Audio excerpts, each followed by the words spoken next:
Halo semua, Assalamualaikum warahmatullahi wabarakatuh. Berjumpa lagi dengan saya, Egy Nugraha. Di video kali ini kita akan membahas tentang jaringan hewan.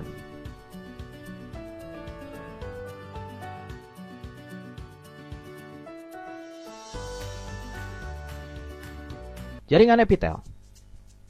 Jaringan epitel merupakan jaringan yang melapisi permukaan luar tubuh atau membatasi permukaan suatu rongga tubuh. Terbagi menjadi tiga, yaitu epidermis, lalu mesotelium, dan endotelium. Epidermis adalah jaringan epitel yang melapisi permukaan luar tubuh. Nah, ini kita bisa temukan pada bagian kulit. Lalu ada yang namanya mesotelium, yaitu jaringan epitel yang membatasi permukaan suatu rongga tubuh. Nah, contohnya kita bisa temukan pada pembungkus yang namanya jantung, yang dikenal dengan perikardium. Lalu ada yang namanya endotelium, yaitu jaringan epitel yang membatasi organ dalam. Nah, kita bisa temukan pada bagian dinding pembuluh darah bagian dalam. Jaringan epitel memiliki beberapa ciri, di antaranya adalah memiliki susunan sel yang tersusun rapat, dan di sini tidak akan ditemukan yang namanya ruang antar sel. Lalu, tidak mengandung pembuluh darah dan pembuluh lim, tetapi pada bagian epitel terdapat yang namanya sel saraf. Sel epitel juga memiliki kemampuan regenerasi yang sangat tinggi. Ini terlibat dalam proses pembentukan kembali sel-sel yang mati ataupun yang rusak. Lalu, selain itu juga, bentuk daripada epitel memiliki variasi yang bermacam-macam. Ada yang bersisi maupun bersudut banyak. Jaringan epitel memiliki beberapa fungsi. Secara garis besar, fungsinya terlibat dalam proses perlindungan dan pertukaran zat. Nah, fungsinya bisa kita lihat di sini. Perlindungan contohnya adalah pada kulit. Lalu ada transportasi, contohnya adalah proses difusi yang terjadi pada kapiler darah dan alveolus. Lalu ada proses absorpsi yang terjadi pada bagian usus halus, terlibat dalam proses penyerapan sari-sari makanan. Lalu ada sekresi yang ada di kelenjar tiroid dan yang ada di hati. Lalu ada yang namanya proses ekskresi atau pengeluaran sisa metabolisme yang tidak berguna bagi tubuh. Ini salah satunya bisa dikeluarkan lewat kulit. Lalu ada yang namanya eksteroreseptor, ini terlibat dalam menerima rangsang dari lingkungan. Nah, salah satunya juga kita bisa temukan pada bagian kulit. Lalu ada juga proses filtrasi, yaitu proses penyaringan darah. Ini bisa kita temukan pada bagian ginjal. Epitel memiliki berbagai macam variasi bentuk. Di antaranya adalah epitel pipih. Nah, ini epitel pipih kita bisa temukan di esofagus. Lalu epitel kubus kita bisa temukan di bagian ginjal. Lalu epitel silintis kita bisa temukan di bagian lambung. Nah, secara garis besar terbagi menjadi tiga. Namun pada pengelompokan yang lain, epitel dapat dikelompokkan menjadi 5, yaitu epitel pipih, epitel kubus, epitel silintis, epitel transisional, dan epitel kelenjar. Epitel pipih. Nah, epitel pipih ini tersusun daripada sel-sel yang berbentuk pipih seperti lembaran dengan inti tampak seperti cakram. Terbagi dua, ada epitel pipih selapis dan epitel berlapis banyak. Nah, ini kita bisa lihat, ini satu lapis, ini berlapis banyak. Epitel pipih selapis ini terlibat dalam proses difusi, osmosis, filtrasi, dan juga ekskresi. Nah, dapat ditemukan di bagian alveolus paru-paru, lapisan parietal kapsula Bowman dan lengkung Henle yang ada pada ginjal, pleura atau pembungkus paru-paru, peritoneum, yaitu selaput luar daripada perut, lalu perikardium, selaput luar pembungkus jantung, dan endotelium, bagian dalam dari pembuluh darah dan pembuluh lim. Nah, ini kita bisa ambil contoh pada bagian alveolus. Nah, di alveolus di sini, ini alveolus. Nah, ini alveolus. Nah, ini terlibat dalam kapiler darah. Nah, kapiler darah di sini. Maka di sini akan terjadi proses difusi. Dengan satu lapis, ini memudahkan proses pertukaran zat. Selanjutnya adalah epitel pipih berlapis. Nah, berlapis artinya memiliki lebih dari satu lapisan sel yang berbentuk pipih. Dapat kita temukan pada kulit, vagina, rongga mulut, esofagus, anus, dan kornea mata. Nah, ini memiliki lapisan yang berlapis. Contohnya kita temukan di bagian esofagus. Ya, esofagus di sini terdiri dari lapisan-lapisan epitel pipih yang berlapis banyak, ataupun pada bagian kulit. Nah, bagian kulit kita temukan epitel pipih berlapis banyak. Epitel kubus. Nah, epitel kubus terdiri daripada sel-sel yang berbentuk kubus dengan inti berbentuk bulat berada di bagian tengah. Terbagi menjadi dua, yaitu epitel kubus selapis, nah ini ya di bagian tengah, dan epitel kubus berlapis. Epitel kubus selapis ini terlibat dalam proses perlindungan, sekresi, dan absorpsi. Nah, dapat ditemukan pada bagian nefron ginjal, yaitu di tubulus proksimal maupun tubulus distal, di permukaan luar ovarium, kelenjar ludah, kelenjar tiroid, pankreas, dan lensa mata. Ini contoh epitel kubus selapis.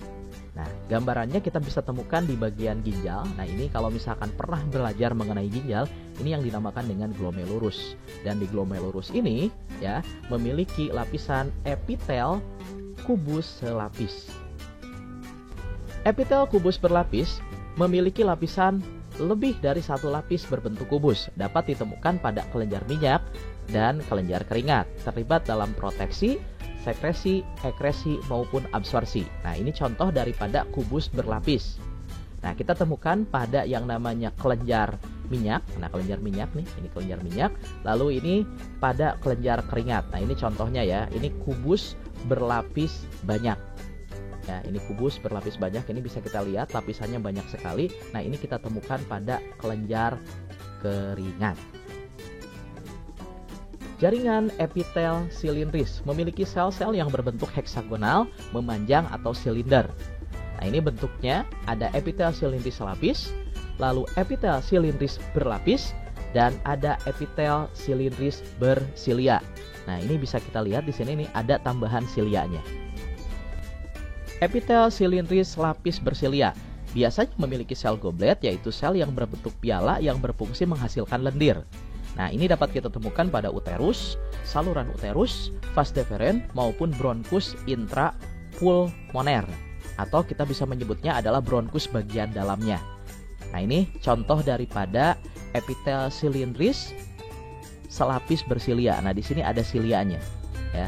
Atau untuk lebih jelasnya kita bisa temukan pada bagian bronkus. Nah, ini bronkus. Nah, untuk kalau misalkan kita lihat lagi di bagian dalamnya nih, ini bagian dalamnya terdapat yang namanya epitel silindris. Nah, ini silindrisnya nih, silindris. Dan di sini ada silianya, terdapat silia. Ya, biasanya terlibat dalam proses filter. Epitel silindris lapis. Nah, sama seperti pada silindris lapis bersilia, terdapat yang namanya sel goblet. Nah, ini dapat kita temukan pada lambung, usus halus, ataupun kantung empedu. Nah, ini ya contohnya. Nah, ini contoh daripada epitel silindris lapis. Kita ambil contoh pada bagian lambung. Nah, ini lambung. Nah, di lambung di sini nih, ini lambung ya. Nah, ini terdapat yang namanya epitel silindris lapis. Nah, di sini ya, epitel silindris lapis tanpa silia. Lalu ada juga epitel silindris berlapis. Nah, ini sel-sel pada lapisan basal relatif lebih pendek ya dan berbentuk polihedral tidak teratur. Nah, ini dapat kita temukan pada uretra, laring, faring maupun kelenjar ludah. Nah, ini contohnya memiliki lapisan yang banyak, lebih dari satu. Ini kita temukan pada kelenjar ludah. Nah, kelenjar ludah nih, kelenjar ludah. Nah, ini kita bisa lihat nih, ini tumpukan ya, tumpukan daripada epitel silindris berlapis. Epitel transisional yaitu jaringan epitel yang sel-sel yang bentuknya dapat berubah-ubah. Kita dapat temukan pada ureter, vesica urinaria atau kantung kemih, ada pelvis renalis, ada juga pada uretra. Nah, ini contohnya ya, mengalami perubahan bentuk dari bentuknya kubus menjadi bentuknya pipih. Nah, ini kita lihat di sini nih ya, ini pada kantung kemih. Kantung kemih ini normalnya ya, normal, dan pada saat berubah ini menjadi bentuk yang pipih. Ya. Nah, ini contoh daripada epitel transisional pada kantung kemih. Epitelium kelenjar ya, terdiri daripada sel-sel epitel khusus untuk sekresi zat yang diperlukan dalam proses fisiologi tubuh. Terbagi dua, ada yang namanya kelenjar eksokrin dan ada yang namanya kelenjar endokrin. Ya. Pembagiannya kita bisa lihat di sini ada pada pankreas. Pada pankreas ini terlibat dalam kelenjar eksokrin, contohnya dalam pengeluaran enzim pencernaan. Lalu untuk kelenjar endokrinnya terlibat dalam proses pengeluaran hormon insulin. Nah, untuk kelenjar ludah ini terlibat dalam pengeluaran salipa atau ludah yang merupakan kelenjar eksokrin. Dan untuk kelenjar tiroid merupakan kelenjar endokrin karena mengeluarkan yang namanya hormon berupa tiroksin. Bedanya apa? Untuk eksokrin itu punya saluran. Nah, sedangkan untuk endokrin tidak punya saluran. Karena tidak punya saluran, maka biasanya seperti insulin ataupun tiroksin akan disalurkan melalui pembuluh darah ataupun pembuluh lim. Jaringan saraf. Jaringan saraf berperan dalam proses menghantarkan impuls atau rangsangan. Nah, pada jaringan saraf terdiri daripada dua macam sel, yaitu sel saraf atau neuron, dan ada yang namanya sel penyokong atau neuroglia. Nah, ini kita bisa lihat gambarannya, ini adalah sel saraf, dan ini adalah sel penyokongnya, yaitu neuroglia. Atau gambarannya kita bisa lihat di sini. Nah, ini nih yang warna kuning ya, ini ada bagiannya, ini sampai sini, sampai bagian ujung kuning. Ini adalah neuron, sedangkan ini yang merah, dan yang biru ini adalah neuroglia. Bagaimana bentuk daripada neuron itu sendiri? Neuron ini memiliki beberapa bagian, diantaranya adalah badan sel. Nah, badan sel kita bisa lihat di sini, ini badan sel. Di badan sel ini terdapat yang namanya nukleus, terdapat yang namanya badan Golgi, ya, atau cairan sitoplasma di dalamnya, ada mitokondria, ada retikulum endoplasma, dan sebagainya. Ya, dan untuk bagian yang lainnya kita bisa lihat di sini, ya. Untuk lebih jelasnya, selain ada yang namanya soma atau badan sel, terdapat yang namanya dendrit, lalu ada yang namanya akson atau neurit, lalu terdapat yang namanya selubung mielin, lalu ada sel Schwann ya yang berada pada selubung mielin, lalu ada nodus Ranvier. Nah, bagaimana peranan dari masing-masing bagian neuron ini? Kita bisa lihat di sini. Nah, untuk neuron ini terdiri daripada badan sel, merupakan bagian utama sel, berperan sebagai pusat daripada sel. Lalu ada dendrit. Dendrit ini terlibat dalam menghantarkan rangsangan atau impuls dari neuron sebelumnya ke badan sel. Lalu ada akson, yaitu menghantarkan impuls dari badan sel menuju ke neuron berikutnya. Nah, kita bisa lihat di sini. Nah, ini ada bagian dendrit. Jadi ini terhubung dengan sel saraf yang lain ya. Jadi si dendrit ini berperan dalam proses menerima rangsangan ya, dan nanti akan menghantarkan yang namanya rangsangan dari neuron sebelumnya menuju ke badan sel. Ini ya. Nah, ini dendrit. Lalu selanjutnya ada yang namanya akson. Nah, akson ini nih, ini panjang sekali ya. Ini berperan menghantarkan impuls dari badan sel menuju ke neuron selanjutnya. Lalu ada yang namanya selubung mielin. Nah, ini kita bisa lihat ya, adalah suatu selubung pelindung daripada akson atau neurit yang berperan agar tidak mengalami kerusakan dan mempercepat jalannya impuls. Lalu di sini ada yang namanya sel Schwann. Ini terlibat dalam regenerasi dan pembentukan selubung mielin. Lalu ada yang namanya nodus Ranvier. Nah, untuk nodus Ranvier ini adalah batu loncatan atau celah di antara satu selubung mielin satu dengan selubung mielin yang lain. Nah, tujuannya untuk apa? Mempercepat pergerakan impuls ke otak maupun sebaliknya. Berdasarkan badan selnya, neuron dapat dibagi menjadi 3, yaitu ada yang namanya neuron unipolar. Nah, ini unipolar, hanya satu cabang saja. Lalu ada yang namanya neuron bipolar, terdiri daripada 2 cabang, terdiri daripada dendrit dan akson.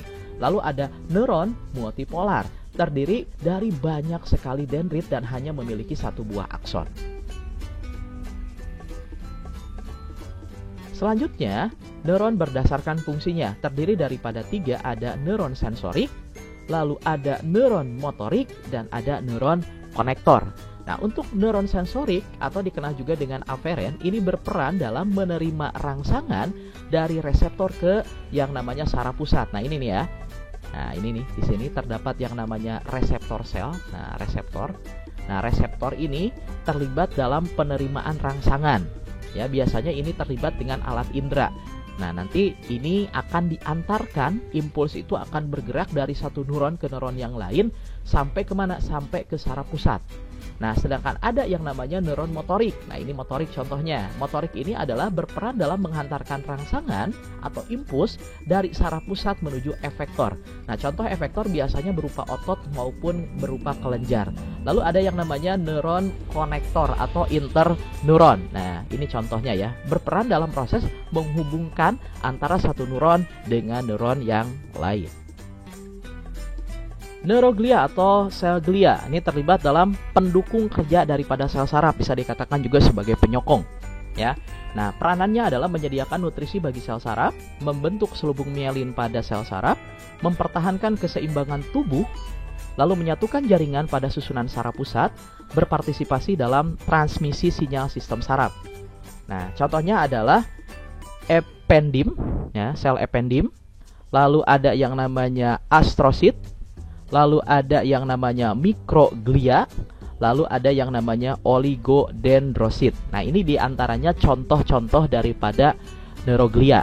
Nah, nanti juga kita akan menemukan neuroglia yang lain. Nah, untuk pembagiannya kita bisa lihat di sini ya. Neuroglia ada yang namanya atau bekerjanya dominannya di sistem saraf pusat ya. Dan ada yang dominannya itu bekerja di sistem saraf tepi. Nah, ini contoh-contohnya ya. Nah, untuk yang namanya neuroglia yang banyak bekerjanya di sistem saraf pusat, ini ada yang namanya mikroglia, lalu ada yang namanya sel ependim, lalu ada yang namanya oligodendrosit, lalu ada yang namanya astrosit. Nah, sedangkan untuk neuroglia yang bekerjanya di saraf tepi, nah ini contohnya adalah sel satelit dan ada juga sel Schwann. Itu saja di video kita kali ini terkait dengan jaringan epitel dan jaringan saraf. Sampai berjumpa lagi di video selanjutnya. Semoga bermanfaat. Wassalamualaikum warahmatullahi wabarakatuh.